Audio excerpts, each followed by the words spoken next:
Hello, everyone. My name is Caden Grayson, and on today I will be interviewing the wonderful, iconic Gladys B. West. Well, excuse me, Dr. Gladys B. West.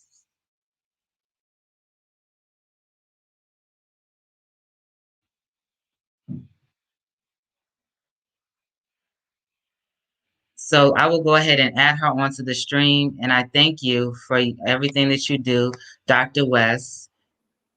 Hi. Hello, how are you?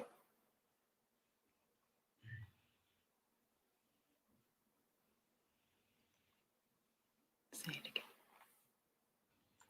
I'm doing wonderful, and you? I'm just fine. Waiting All to learn right. more So, about you. all right. So my first question will be.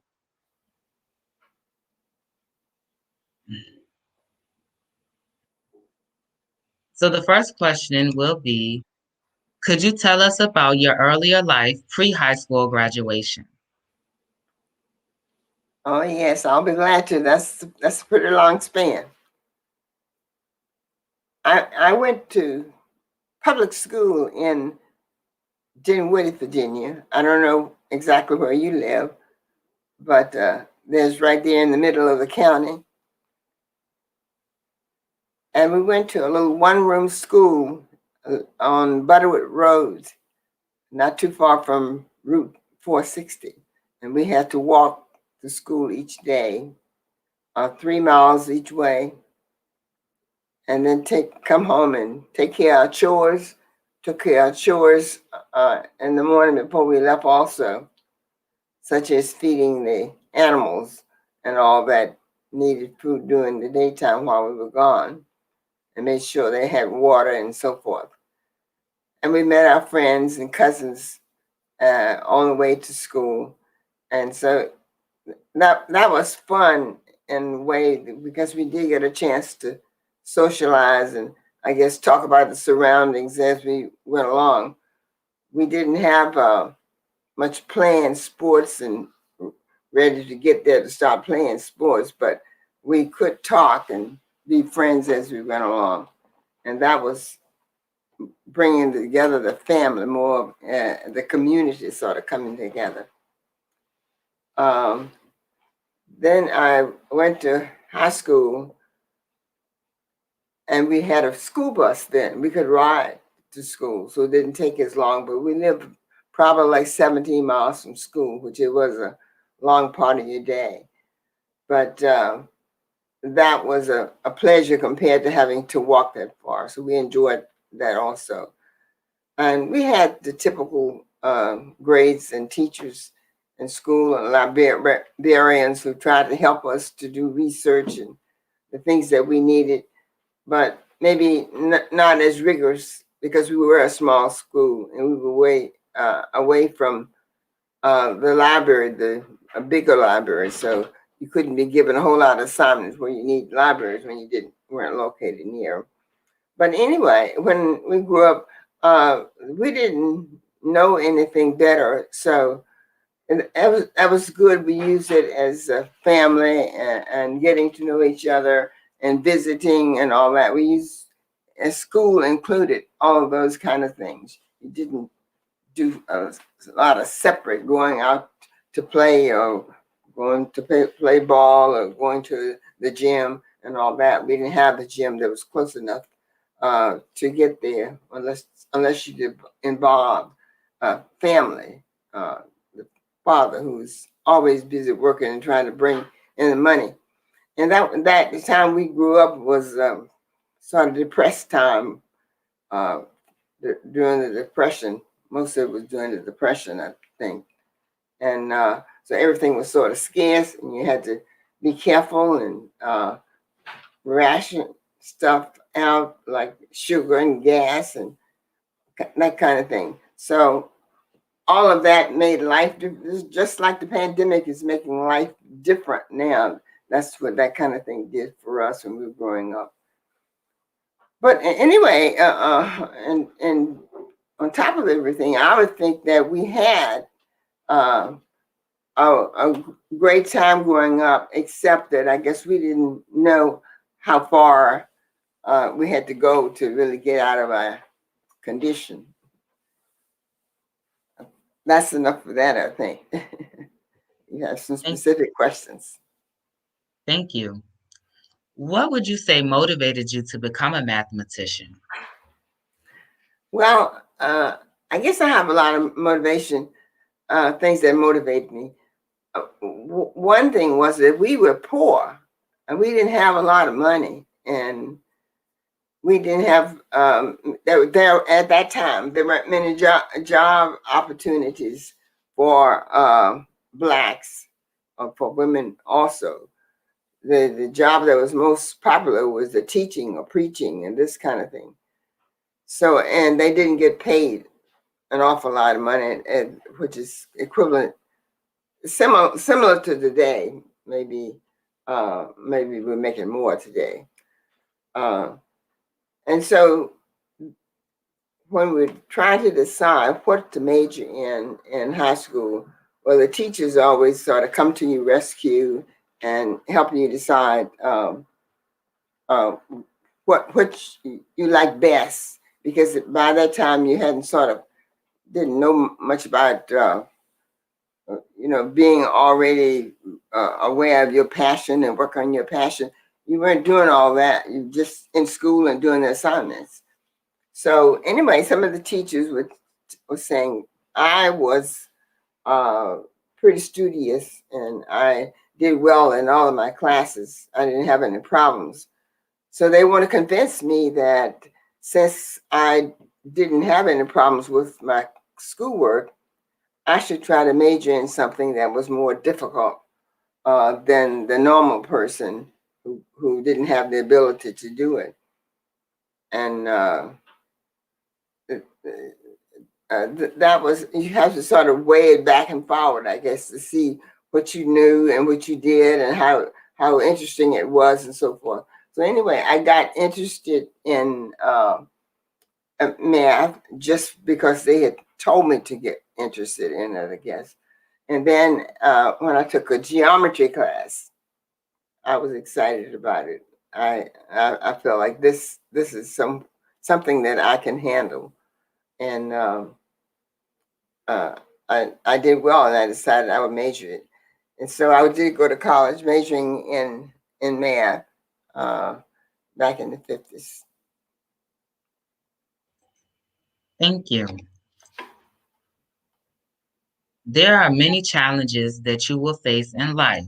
What would you say are some of the challenges that you faced as a Black woman in the workplace?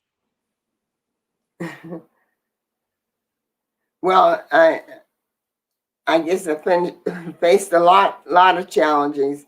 One thing I felt that the big challenge was always the to do your best, always be the best you, always striving to uh, be able to stand up on your own, not to have to depend on others to help get your work done and all that kind of thing. So for me, the first thing was to be independent, be committed, uh, and be a staunch, stand firm in your beliefs in your job. And if you didn't know, you ask questions, you ask for help, and usually if you like being honest and truthful and moving right along, you don't have any problem. But you get into a whole lot of problems when you have to need other people to help, and they start talking about how you don't know how you do your work and you're not firm enough in your commitments. Uh, and next thing you know, you having all kinds of trouble. So I believe in being the best person that you can be as the main thing. And then, the others like being committed and setting your goals and being honest and truthful and working with others, respecting others. All these things come along with that. Thanks. I just wanted to commend you for your bravery and perseverance through all those challenges. I just want to add that one note. Why do you think it is important that African Americans pursue a higher education in today's society? Why do they pursue a higher education? Why The do you one thing think? Oh, I'm sorry. you you can go. You can go ahead. Oh, I'm sorry. I thought you needed me to repeat the question. The question is, why do you think it is important that African Americans pursue a higher education in today's society? Hmm. Well, but they just have more opportunity, and they see the need, and they see the struggle they have to go through to get to any point where they're using their best talent or being the best that they can be. Um, you have to sort of, strive a little harder or a little different to prove yourself, to work with others, be able to work with others, and then to make your country different, believe, and then help to change, act like you're a part of the system or be a part of the system. Uh, it's just a lot of things that uh, is important for you to be the best you can so that we can improve, our race can improve, uh, and our contribution to the community can improve. And I think there are a lot of reasons. Who would you say is the most influential person in your life? um, I would think right off the top of my head, I think it was my mother. She's gone, but then when I look back and think of all the people that had a part in my life, uh, there are numerous people because I had uh, elder ladies in the community who were examples as far as showing us how to behave and how to cook and how to take care of your house and how to be respectful. I learned a lot of that from being in the community. And then when I went to college, I got a scholarship, uh, a 4-year scholarship that paid all of my tuition. But I needed a job uh, to get money to pay the other needs that I faced. And so I lived in the home of Dr. Louise Hunter, who was in the math department, and Dr. John Hunter, who was the head of the physics department. And I lived with them. And to me, they were a great influence uh, on my life and what I did. But at the time it was going on, I didn't quite understand that they were so influential until now, as I look back, I'm doing a lot of the things that I just got from them, from living with them and all. And so, and just the professors themselves were all role models and too. So I've had a lot of people who have had a part in my life, and I just hadn't analyzed and thought about it that much. I know that life as a mathematician had to be hectic. So, what was the typical day in the life of a mathematician at the Naval Surface Warfare Center? I started working there, in the 50s, which means that was the beginning of a lot. That was the first job I'd had in a government installation. Um, First time I had worked with all different races and colors and that kind of thing. It was quite a few things that were the first when I started. I didn't know anything about computers. We had not studied about computers, but apparently the great scientists had already determined that people who majored in math could do well with computers and transferring their learning over into engineering and so forth. So we got to work on the great, I guess you know, the great computers that came in that had a humongous amount of storage space, and they were fast. And at the same time, we were learning a lot about the technology for astronautics and satellites and all that. And also we were during a period of time when we were competing with Russia about space and whatever. So we had a lot of issues coming, at us at one time. So we sort of had to learn first how to do your work.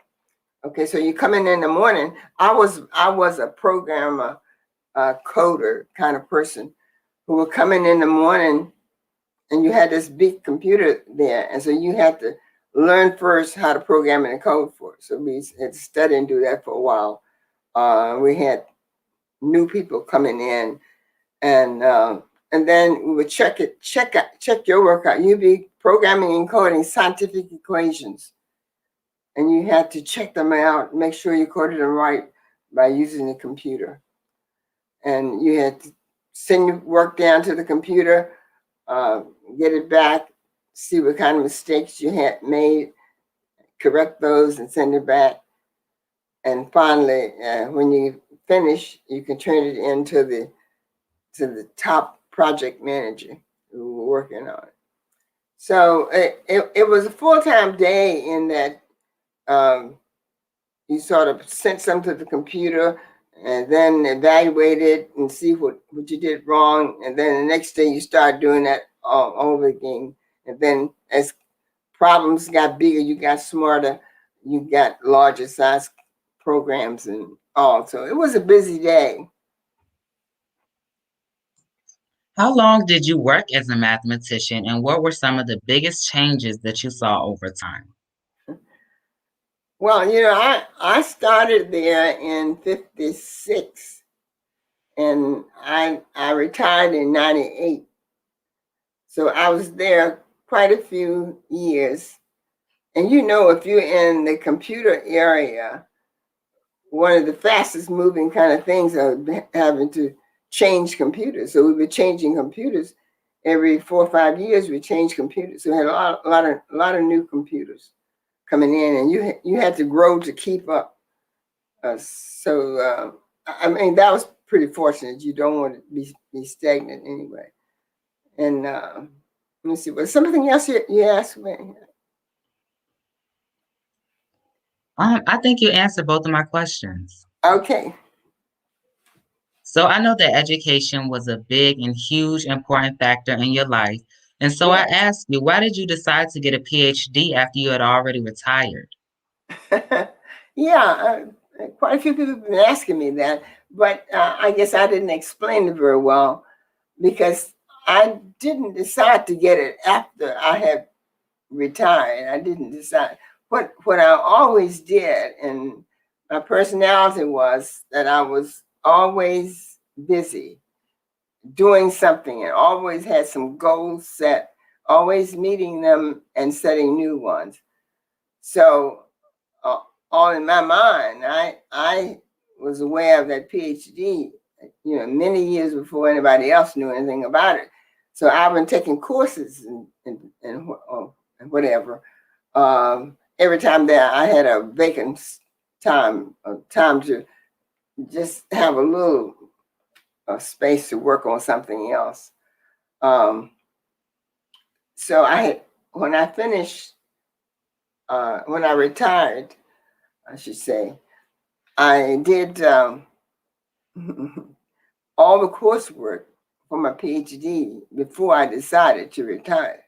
So I had done all my coursework, and I think I had written my thesis too.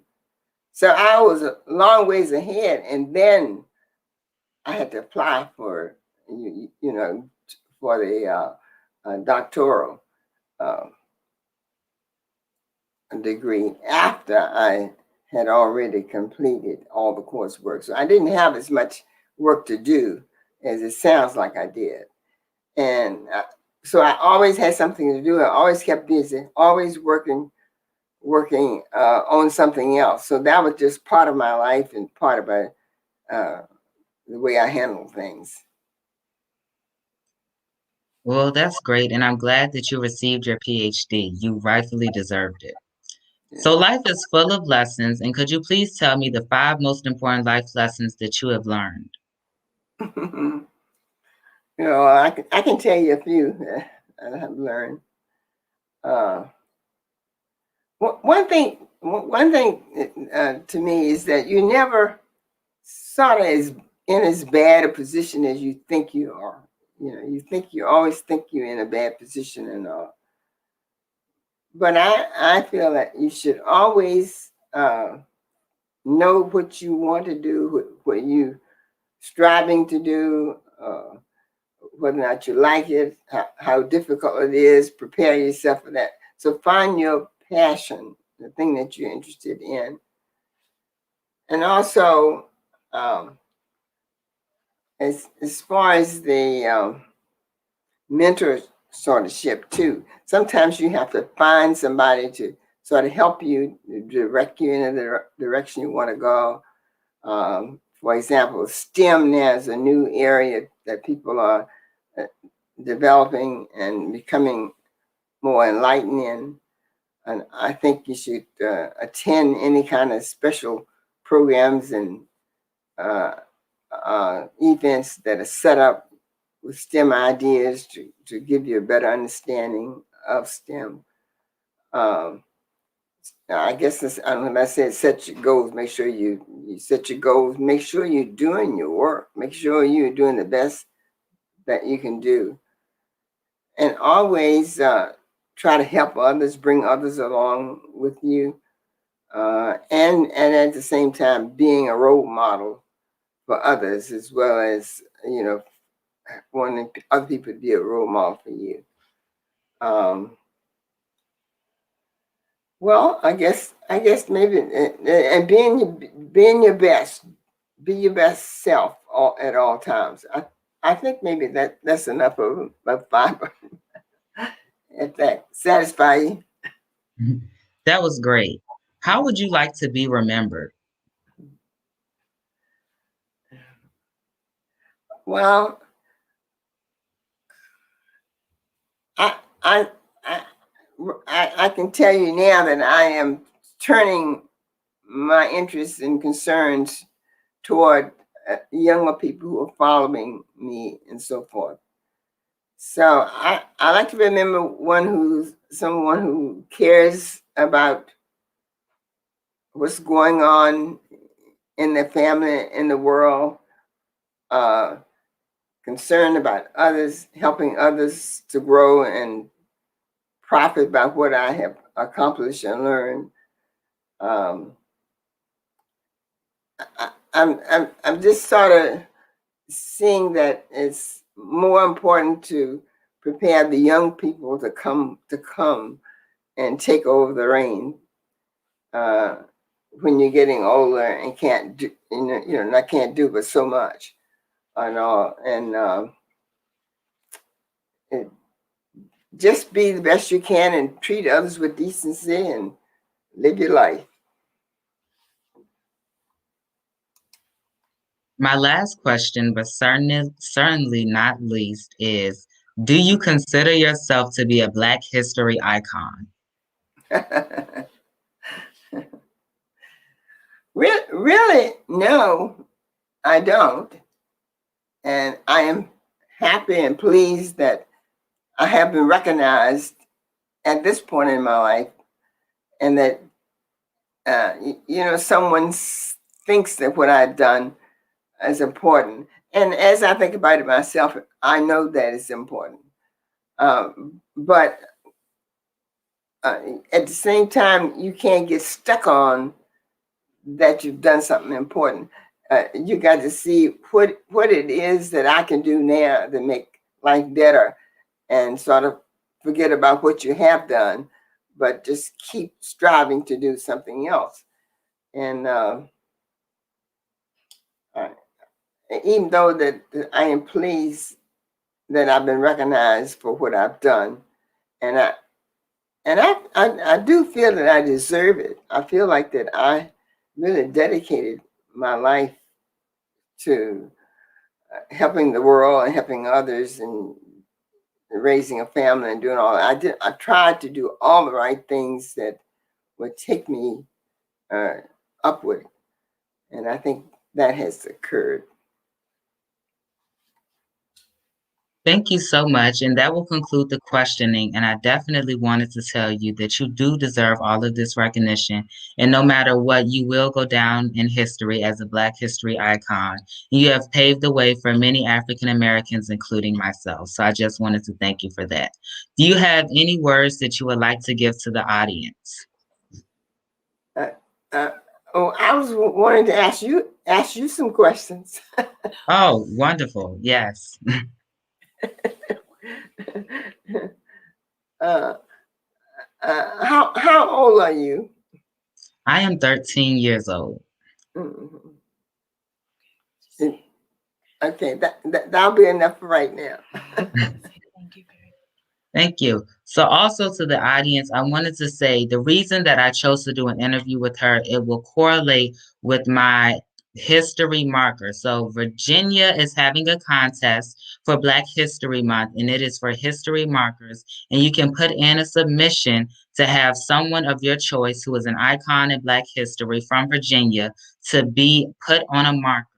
Virginia will look at all of the submissions and see which ones they like the best, and they will place them somewhere wherever they're from or a place of importance.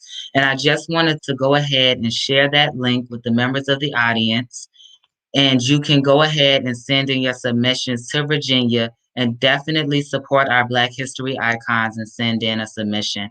And I do hope that you win, Miss Dr. Gladys. Thank you very much. You are welcome. And also, just as a disclaimer, you do have to live in Virginia in order to enter into the contest. Thank you so much. And thank you to all of the audience members. If any of the audience members has anything that they would like to put in the chat, please do. But other than that, that concludes my interview with Dr. West.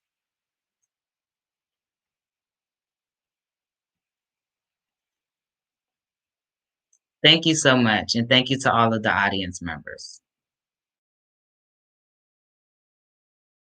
You You can having say me? that again. Say that again.